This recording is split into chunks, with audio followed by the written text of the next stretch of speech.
So for about $5 in fees, I closed over $800 in profit.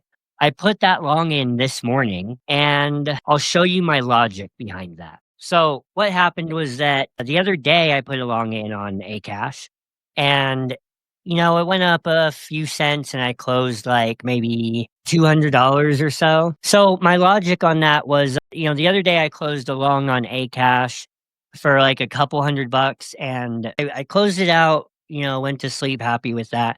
Woke up in the morning and it had pumped from like, $1.25 to like 145 or 145 or so. And I was like, shoot, I should have just held that.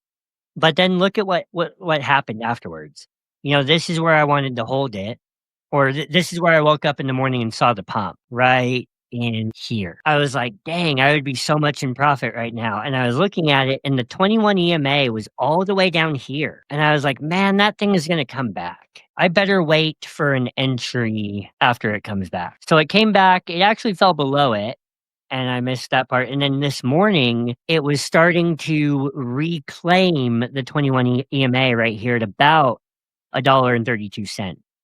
And I'll draw up that region as well, right about there. So I was like, it's reclaiming this What 21 time frame are EMA. you on? Right now I'm on the 1 hour, and I should it's reclaiming it. I should go ahead and go back in and try to recover the gains that I missed out on the other day, because I think it can go back there, right? So sure enough, it went back there, and I just saw it right now when we were live. I moved over to that tab because I saw XRP was down to like 224, and I was like, my trade is probably ass right now.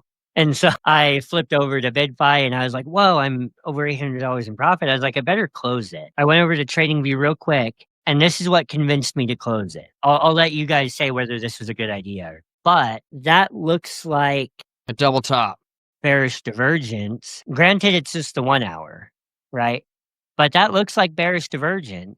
And I think that has to come back down to the 21 again. I mean, granted, the 21 is a little higher this time. And by the time it comes back down, maybe the 21 is up here at like $1.35. But nonetheless, I'm like, well, I'd rather bag my gains right now and then see if I can't get in it again the next time it retests the 21. So that was my logic. What do you think about that?